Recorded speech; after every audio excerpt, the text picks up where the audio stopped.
because I'm not manually test syncing. it first? There is no testing. Oh, shoot. The thing is dead. So we're just going to have to hope. Worst case scenario, we have the phone volume. All right. Plus the lawnmower. Well, hopefully you wouldn't hear this. Oh, this wouldn't pick it up. All right. 3, 2. Tennessee came out firing with a Jalen Wright 75-yard touchdown run, and that was the only touchdown of the night as Tennessee falls to Georgia here. For Eric Woods, and I'm Caleb Jarreau here with the Daily Beacon. Should probably introduce us before I swing it over to you. It's not necessary. Yeah, you know who we are. The Eric Woods fan club over here. Eric, what would be your biggest takeaway from tonight? I was tricked.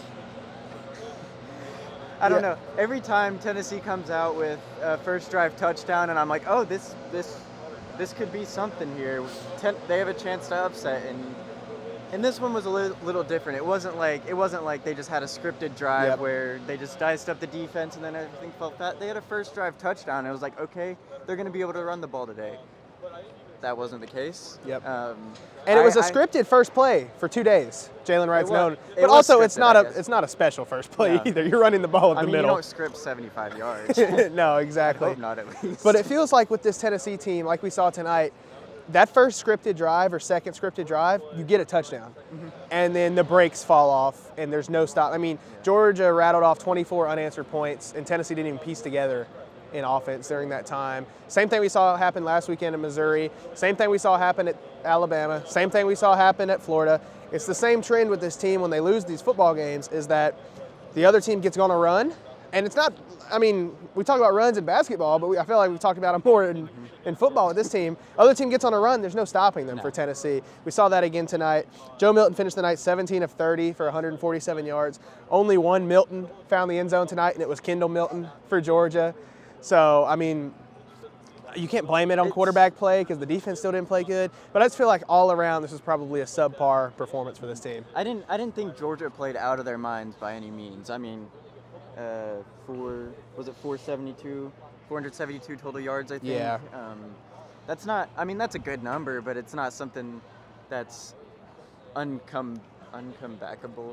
Yeah, I mean, I get what you're saying. And I don't know. I mean, you're down 20. You get a field goal at the end of the first half, and you're down 24-10. You get a stop, and then you go 3 and out, and that's where the game ended. You saw that last week. I mean, the fumble by Jalen Wright last week pretty much did the same but thing. Then you come out in the second half, 3 and out, or you have to punt, and that pretty much kills. And I mean, if you don't start well, you're not going to finish well if you're this kind of team. And then I mean, you think about it. You talk about 3 and outs. You look at the first half. Georgia came down, got a touchdown. Tennessee went 3 and out. Georgia came down, got a touchdown. Tennessee went 3 and out. So Georgia can now pile touchdowns on touchdowns and take this crowd out of it because, I mean, after that first Jalen Wright touchdown, there were tweets that apparently Neyland Stadium had broken the sound record. And then by halfway through the third quarter, it was empty. Yeah. So it's like the polar opposite of what you expect from the start to the finish. And we talked about 3 and outs for Tennessee. 3 and outs for Georgia did not happen. They didn't do good on third down. Or the defense didn't do good on third down. Same thing we saw happen last weekend.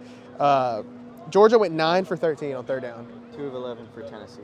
Yeah. That's your story there. Yeah, and I mean, we see the same problems with this defense every week, that they can't get off the field on third down. And it felt like Georgia and Carson Beck, I mean, he's a good quarterback, but he's not like nobody classifies him as a two-way threat, dual threat guy.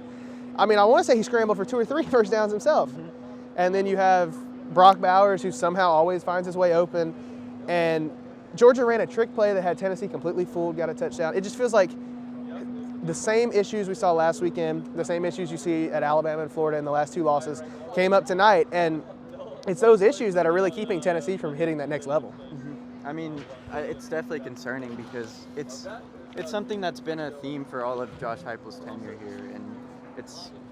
Now you don't have a Hendon Hooker that's bailing you out. Exactly. That's the problem. I mean, Joe Milton's not playing. I mean, he didn't have his best game today by any means, but there's the bigger issues than the quarterback play tonight. Yeah, exactly. But also, he's not a terrible quarterback. He's just not Hendon Hooker. Hendon Hooker is, I mean,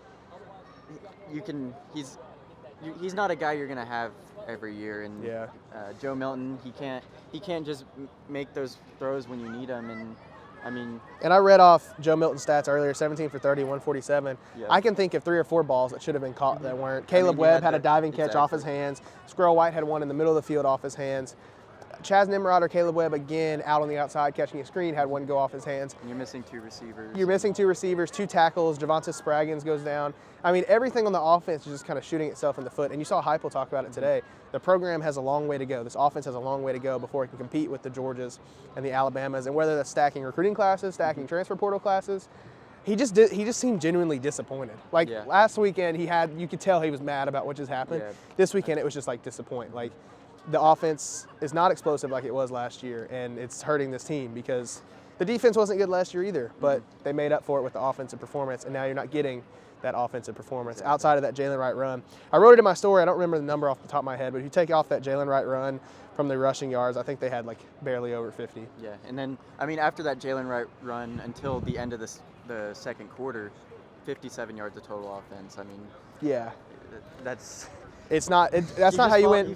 That's not how you win football games. Yeah, I mean, so next weekend, Vanderbilt comes here. Have to hope Tennessee doesn't sleepwalk through that because Vanderbilt's subpar in the SEC, but it's still an SEC football team. So we'll see what happens there. We'll have coverage throughout the week, Thanksgiving this week, and then we'll be back here in Neyland Stadium on Saturday. So for Eric Woods, I'm Caleb Jarreau, another production of the Daily Beacon post-game podcast network.